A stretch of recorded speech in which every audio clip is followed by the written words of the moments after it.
So good morning guys. तो चलिए start करते हैं आज के करंट अफेयर्स की रिवीजन वाली क्लास। देखो इसमें आपसे क्या पूछ रहे हैं, श्रीनगर की डल झील में तैरते हुए एटीएम की शुरुआत करने वाला पहला बैंक कौन सा बना था? तो आप सभी जानते हो state bank of India. Dinesh Kumar खारा इसके अध्यक्ष हैं, मुंबई में इसका हेडक्वार्टर है। अब बताओ, बिना ऑक्सीजन माउंट एवरेस्ट पर चढ़ने वाली भारत की पहली महिला पर्वतारोही कौन बनी? तो आंसर होगा पियाली बिसाक। ये नाम न्यूज में था और इंपॉर्टेंट है, याद रखना। अगला है 2025 में महिला वनडे वर्ल्ड कप की मेजबानी कौन करेगा? भारत करेगा, भारत में होंगे ये। और महिलाओं का T20 वर्ल्ड कप जो 2024 में होगा वो कहाँ पे होगा? वो बांग्लादेश में होगा। और 2026 वाला वो इंग्लैंड में होगा, ये भी याद रखना। सेमीकंडक्टर नीति को शुरू करने वाला पहला राज्य बना गुजरात, जबकि ड्रोन नीति को मंजूरी देने वाला पहला राज्य बना था हिमाचल प्रदेश। और ई वाहन नीति को मंजूरी देने वाला पहला राज्य बना था कर्नाटक। अभी इथेनॉल नीति को रखने वाला पहला राज्य कौन सा बना था? बिहार बना था, वो भी याद रखना। अब बताओ, देश का सबसे बड़ा नेशनल पार्क एरिया वाइज क्षेत्रफल की दृष्टि से सबसे बड़ा नेशनल पार्क कौन सा है? राष्ट्रीय उद्यान हेमिस नेशनल पार्क है। ये आपको लद्दाख में मिलेगा। सबसे बड़ा भी है और सबसे ऊंचाई पर भी है, एल्टीट्यूड पर। यही है हेमिस नेशनल पार्क। और हेमिस फेस्टिवल भी एग्जाम में पूछा जाता है, तो आप आराम से बता दोगे। जहाँ पे हेमिस नेशनल पार्क है वहीं पे हेमिस फेस्टिवल मनाया जाता है, यानी कि लद्दाख में। अच्छा, हमने सबसे बड़े की बात कर ली। अगर सबसे छोटे की बात करें, सबसे छोटा कहाँ पर है क्षेत्रफल की दृष्टि से सबसे छोटा नेशनल पार्क? तो वो अंडमान निकोबार में है। कौन सा? South button national park. वहीं अगर पूछे कि दुनिया का एकमात्र तैरता हुआ यानी कि फ्लोटिंग नेशनल पार्क ये कौन सा है और कहाँ पर है? तो काबुल लामजाओ नेशनल पार्क है, मणिपुर में आपको मिलेगा। किस झील पर तैरता है? तो लोकटक झील पे। यहीं पे फुमडिस भी पाए जाते हैं, सुना होगा आपने। सैटेलाइट फोन से लेस होने वाला पहला नेशनल पार्क पूछेंगे तो फिर आंसर होगा काजीरंगा नेशनल पार्क, जो कि एक सिंग वाले गेंडों के लिए फेमस है। कहाँ मिलेगा? असम में मिलेगा। और अभी नवीनतम नेशनल पार्क ये बना है देहिंग पटकई नेशनल पार्क, असम में ही बना है। असम का कौन से नंबर का? 7वें नंबर का। और भारत का पहला नेशनल पार्क कौन सा था? सबसे पुराना national park Jim Corbett national park था। इसका पुराना नाम हेली नेशनल पार्क था। वैसे अभी नया नाम इसका रामगंगा नेशनल पार्क है। रामगंगा नदी इसी के बीच में से निकलती है। तो ये सारे पॉइंट्स याद रखना। अगला है, दुनिया का सबसे लंबा ग्लास ब्रिज कहाँ पे बना है? वियतनाम में बना है। वियतनाम जिसकी कैपिटल होती है हनोई, करेंसी है वियतनामीज डोंग। और अच्छा, इस ब्रिज की बात करें, इस ब्रिज का नाम क्या है? White dragon. और इसकी लंबाई कितनी है? 632 मीटर है। अब बताओ, लॉकडाउन लिरिक्स नाम की बुक को किसने लिखा है? संयुक्ता दास ने लिखा है। पर्ल ऑफ अरेबियन सी ये किसे कहते हैं? ये भी अच्छा प्रश्न है। कोच्चि को कहते हैं। भारत के नए वाइस प्रेसिडेंट कौन बने? आप जानते हो जगदीप धनखड़ बन गए। पश्चिम बंगाल के ये पहले राज्यपाल थे, गवर्नर थे। अभी हमारे वाइस प्रेसिडेंट बन गए हैं कौन से नंबर के? तो 14th नंबर के, क्योंकि 15th नंबर की तो आपकी प्रेसिडेंट है द्रौपदी मुर्मू। और वो कहाँ से हैं? चलो ये बताओ, द्रौपदी मुर्मू जो कि भारत की पहली आदिवासी और दूसरी महिला प्रेसिडेंट है, किस राज्य से संबंधित है वो? ये बताओ, किस राज्य से बिलोंग करती है? बाकी वाइस प्रेसिडेंट की बात करें तो याद रखना, भारत के जो वाइस प्रेसिडेंट होते हैं इनका पद देश का दूसरा सर्वोच्च संवैधानिक पद होता है। और भारत के जो वाइस प्रेसिडेंट है ये राज्यसभा के सभापति के रूप में कार्य करते हैं। और संविधान के अनुच्छेद 63 यानी कि 63 में भारत के उपराष्ट्रपति पद और कार्यालय का प्रावधान है। और ये भी याद रख लो कि संविधान के अनुच्छेद 65 के मुताबिक वाइस प्रेसिडेंट के रूप में भी काम कर सकते हैं। कब?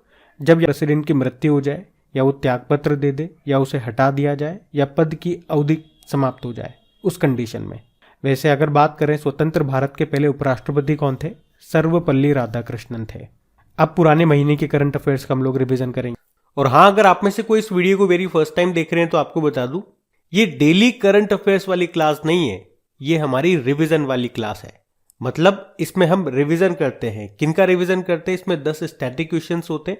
और ये 10 स्टैटिक क्वेश्चंस कौन से होते हैं? ये करंट अफेयर्स में जो टॉपिक्स चल रहे हैं वहीं से निकाले गए प्रश्न हैं। जैसे कि अभी कोई ऑर्गेनाइजेशन न्यूज में थी, जैसे कि यूनाइटेड नेशन अभी न्यूज में आया, तो यहाँ पे उसके प्रश्न आपको मिल जाएंगे कि उसका हेडक्वार्टर कहाँ पर है, उसके सेक्रेटरी जनरल कौन है, उसकी स्थापना कब होती है। तो इस तरह से जो स्टैटिक प्रश्न है वो वही लिए जाते हैं या वहीं से लिए जाते हैं जो करंट अफेयर्स में टॉपिक्स चल रहे हैं। उसके अलावा 20 क्वेश्चन हम पिछले 6 महीने के करंट अफेयर्स के करते हैं। और कल के करंट अफेयर्स की क्लास के क्वेश्चंस का भी हम लास्ट में रिवीजन करते हैं। तो इस तरह से ये हमारी रिवीजन वाली क्लास बनती है। मतलब कहने का यह है, इसमें हम नया कुछ नहीं पढ़ते, पुरानी चीजों का बार बार रिवीजन करते हैं। कहने को तो ये 40 क्वेश्चन है, लेकिन जब आप इस क्लास को पूरी देखेंगे तो आपको पता लगेगा आप 60 से 70 क्वेश्चन कवर कर रहे हो 12-13 मिनट के अंदर। और डेली करंट अफेयर्स वाली क्लास देखना चाहते हो तो उसका अलग से वीडियो अपलोड होता है, वो आप देख सकते हैं। तो चलिए स्टार्ट करते हैं आज की हमारी क्लास। तो बताओ, अगस्त 2022 में भारतीय रेलवे ने सबसे लंबी मालगाड़ी का परिचालन ये शुरू किया। उसका नाम क्या है? सुपर वासुकी। इसकी लंबाई थी 3.5 किलोमीटर। और ये कहाँ से कहाँ चली थी? तो छत्तीसगढ़ के कोरबा से नागपुर के राजनानंद गांव के बीच ये चली थी। और ये खाली नहीं चली थी, मतलब 27,000 टन का कोयला लेकर ये चली थी। बताओ, भारत की पहली स्वदेशी रूप से विकसित हाइड्रोजन ईंधन सेल जो बस है ये किस शहर में लॉन्च की गई? तो आंसर होगा पुणे में। भारत की पहली वाणिज्यिक अंतरिक्ष स्थितिजन्य जागरूकता वेधशाला ये किस राज्य में स्थापित की गई? तो आंसर होगा उत्तराखंड में, उत्तराखंड के गढ़वाल क्षेत्र में। कौन सा राज्य पहली बार राज्य में एक शिक्षा टाउनशिप बनाने की योजना बना रहा है? तो आंसर होगा उत्तर प्रदेश। और विश्व वरिष्ठ नागरिक दिवस, वर्ल्ड सीनियर सिटीजन डे 21 अगस्त को मनाते हैं। एक international day for older person भी होता है, अंतरराष्ट्रीय वृद्धजन दिवस, वो 1 अक्टूबर को होता है। एक विश्व बुजुर्ग दुर्व्यवहार दिवस भी होता है, world Elder abuse awareness day, वो 15 जून को होता है, वो भी याद रखना। बताओ, किस राज्य सरकार ने ग्रामीण आजीविका पार्क स्थापित करने की घोषणा की? तो आंसर होगा छत्तीसगढ़ ने। और रतन टाटा ने वरिष्ठ नागरिकों को सेवा के रूप में सहयोग प्रदान करने वाले स्टार्टअप में निवेश करने की घोषणा की है। उस स्टार्टअप का नाम है गुड फेलोज, जिसकी स्थापना किसने की थी या जिसके संस्थापक कौन है? शांतनु नायडू। किस कंपनी को Asia's best employer brand award से सम्मानित किया गया? तो आंसर होगा एनटीपीसी को। एनटीपीसी की बात करें, स्थापना होती है 1975 में, नई दिल्ली में हेडक्वार्टर है, सीएमडी है गुरदीप सिंह। किस राज्य के राज्यपाल ने कला मन नामक पुस्तक का लोकार्पण किया? तो आंसर होगा राजस्थान के गवर्नर ने, जिनका नाम है कलराज मिश्र। और कलराज मिश्र की बुक का नाम क्या है? संविधान, संस्कृति और राष्ट्र, ये भी याद रखना। अभी चंडीगढ़ हवाई अड्डे का नाम किनके नाम पे रखा गया? भगत सिंह के नाम पे चंडीगढ़ हवाई अड्डे का नाम बदला गया। अगली शीट देखते हैं। चलो बताओ, 2022 का लिबर्टी मेडल से किसे सम्मानित किया गया? तो आंसर होगा वोलोदिमिर ज़ेलेंस्की को। यूक्रेन के प्रेसिडेंट हैं ये। यूक्रेन की कैपिटल कीव है, करेंसी होती है यूक्रेनियन रेवेनिया। और यूक्रेन में फंसे हुए भारतीयों को वापस भारत लाने के लिए कौन सा ऑपरेशन चलाया गया था? ऑपरेशन गंगा। जबकि अफगानिस्तान के लिए चलाया गया था ऑपरेशन देवी शक्ति। अभी आपको याद होगा वोलोदिमिर ज़ेलेंस्की को विंस्टन चर्चिल लीडरशिप अवार्ड भी मिला था और जॉन एफ कैनेडी पुरस्कार भी मिला था, ये भी ध्यान रखना। A new India selected writings 2014-19 ये बुक है। इसको भी किसने लॉन्च किया था? हमारे पूर्व vice president M Venkaiah Naidu ji ने। ये जो बुक है ये पूर्व केंद्रीय मंत्री अरुण जेटली के चुनिंदा लेखकों का कलेक्शन है। वैसे हमारे नए वाइस प्रेसिडेंट 14 नंबर के बन गए जगदीप धनखड़। किस आईआईटी के शोधकर्ताओं ने गन्ने के कचरे से चीनी का विकल्प ऑल्टरनेट खोदने का एक नया तरीका खोजा? तो आंसर होगा आईआईटी गुवाहाटी। आप जब भारत में चीनी का कटोरा उत्तर प्रदेश है तो विश्व में है क्यूबा। और आपको याद होगा उत्तर प्रदेश ने अभी गन्ना किसानों के लिए एक योजना शुरू की थी, बता सकते हो कौन सी योजना? पंचामृत योजना, याद रखना ये भी। देश का पहला नाइट सफारी और जैव विविधता पार्क कहाँ पे बनाया जाएगा? तो आंसर होगा लखनऊ में। और ऐसे ही याद रखना कि नदियों में नाइट नेविगेशन मोबाइल एप्लीकेशन को लॉन्च करने वाला भारत का पहला राज्य कौन सा बना था? तो आंसर होगा असम। किसने ऑनलाइन शैक्षणिक मोबाइल गेम नाम है आज़ादी क्वेस्ट, इसको लॉन्च किया? अनुराग ठाकुर ने। 2022 के यूनेस्को शांति पुरस्कार से किसे सम्मानित किया गया? एंजेला मर्केल को। एंजेला मर्केल ये जर्मनी की पूर्व चांसलर हैं। वैसे अभी वर्तमान में चांसलर कौन है? ओलाफ स्कॉल्ज हैं। जर्मनी से भी कुछ पॉइंट याद रखो। बर्लिन जैसे कि इसकी कैपिटल हो गई, करेंसी यूरो है और 2022 में G7 समिट की अध्यक्षता इसी के पास है। अगला है ड्रीम सेट गो के पहले ब्रांड एम्बेसडर कौन बने? सौरव गांगुली बन गए। अभी ब्रिटिश संसद ने भी इनको सम्मानित किया था। अब ये बीसीसीआई के अध्यक्ष नहीं है क्योंकि अभी 36 नंबर के बन गए रॉजर बिन्नी। प्रधानमंत्री ने कहाँ भाभा कैंसर अस्पताल का उद्घाटन किया? तो आंसर होगा पंजाब में। पंजाब के मोहाली के मुल्लामपुर में किया। और आप जानते हो पंजाब में जो मोहाली हॉकी स्टेडियम है उसका नाम बलबीर सिंह सीनियर के नाम पर रखा गया था।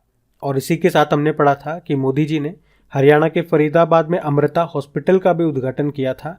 इसकी खास बात क्या है, ये एशिया का सबसे बड़ा प्राइवेट हॉस्पिटल है। कैंसर की बात है तो वर्ल्ड कैंसर डे भी आना चाहिए। कब होता है? 4 फरवरी को। भारत की अमूर्त सांस्कृतिक विरासत को बढ़ावा देने और उसकी रक्षा करने के लिए किस कंपनी ने यूनेस्को के साथ समझौता किया? तो आंसर होगा रॉयल एनफील्ड। इसका हेडक्वार्टर चेन्नई में आपको मिलेगा। मतलब जो आइशर मोटर है ना, उसी का ये ब्रांड है। और इसके सीईओ बी गोविंद राजन हैं। अब बताओ अंडर 20 विश्व कुश्ती चैंपियनशिप 2022 कहाँ पे हुई? बुल्गारिया सोफिया में, जिसमें भारत ने 16 मेडल जीते और इसमें एक गोल्ड है, वही सबसे इंपॉर्टेंट है। वो एक गोल्ड जीता है अमित पंघाल ने। और इस तरह से अंडर 20 विश्व कुश्ती चैंपियनशिप में गोल्ड जीतने वाली वो पहली भारतीय महिला बनी। इस चैंपियनशिप में टॉप पे जा। तो चलिए रिवाइज करते हैं कल के करंट अफेयर्स का। बताइए सुल्तान जोहर कप 2022 खिताब किसने जीता है? तो पहले तो आप ये याद रखना, इस कप का संबंध किससे है? हॉकी से है। तो भारत ने इसको तीसरी बार जीता है जब से ये शुरू हुआ है। अभी ये 22 से लेके 29 अक्टूबर 2022 तक हुआ था। अच्छा, इसमें भारत ने किसको हराया? ऑस्ट्रेलिया को हराया। कहाँ पे हुआ था? मलेशिया में हुआ था। और ये इसका 10वां संस्करण था, याद रखना। तो ये जो सुल्तान जोहर कप है ये अंडर 21 पुरुषों की अंतर्राष्ट्रीय हॉकी चैंपियनशिप है। इतना सा याद रखो। अगला है अक्टूबर 2022 में भारतीय नौसेना ने मोजाम्बिक और किस देश के साथ त्रिपक्षीय नौसेना अभ्यास इसका आयोजन किया? तो आंसर होगा तंजानिया। मतलब 3 देश हैं, भारत, मोजाम्बिक और तंजानिया। इन तीनों ने आपस में ये त्रिपक्षीय नौसेना अभ्यास यानी कि ट्राइलेटरल एक्सरसाइज का आयोजन किया। ट्राइलेटरल मतलब 3 देशों ने मिलकर के। बात आती है कहाँ पे किया? आंसर होगा तंजानिया में ही। इसमें भारत के आईएनएस तरकश और एक चेतक हेलीकॉप्टर ने हिस्सा लिया। मोजाम्बिक की कैपिटल क्या है? मापुटो। और तंजानिया की कैपिटल डोडोमा है। अक्टूबर 2022 में केंद्रीय मंत्री जो है हमारे सर्बानंदा सोनोवाल, इन्होंने किस क्षेत्र में आयुष उत्सव का आयोजन किया? कहाँ पे किया मतलब? तो आंसर होगा कश्मीर में। आयुष मंत्री हैं ये। शिपिंग मंत्रालय भी वैसे इनके पास ही है। अगला है विश्व स्ट्रोक दिवस कब मनाया गया? तो आंसर होगा 29 अक्टूबर को। वैसे 29 अक्टूबर को हमने अंतर्राष्ट्रीय इंटरनेट दिवस के रूप में भी मनाया है। अगला है गुजरात के किस स्थान में C-295 MV विमान निर्माण परियोजना को शुरू किया गया? तो आंसर होगा वडोदरा में। और यहाँ पे ये जो विमान है ये टाटा ग्रुप और एयरबस आपस में मिलकर के बनाएंगी। ये विमान पूरी तरह से स्वदेशी होगा। अब बताओ UGC यानी कि यूनिवर्सिटी ग्रांट्स कमीशन, विश्वविद्यालय अनुदान आयोग, इसने विश्वविद्यालयों और कॉलेजों से किस दिन भारतीय भाषा दिवस के रूप में मनाने के लिए कहा? तो आंसर होगा 11 दिसंबर को।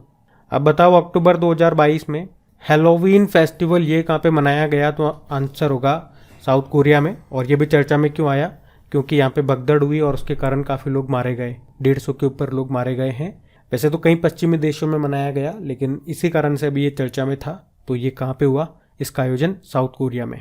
अब बताओ चिनाब वाइट वाटर राफ्टिंग महोत्सव जम्मू कश्मीर के किस जिले में शुरू हुआ? तो आंसर होगा डोडा जिले में।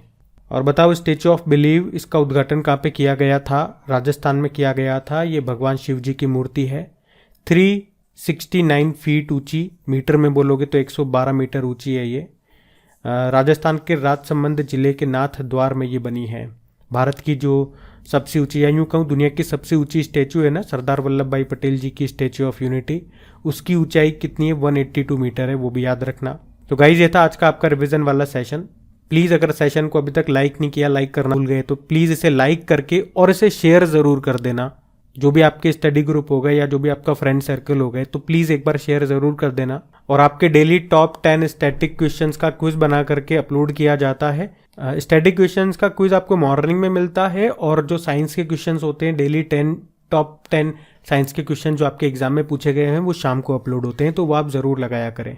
और जैसे जैसे हम आगे बढ़ते जा रहे हैं तो जैसे भी आपको समय मिले, मुश्किल से 1 या 2 मिनट लगते हैं आपको क्विज लगाने में, तो पीछे वाली जो क्विज है उनको भी लगाए करें ताकि वो भूले ना। Thank you.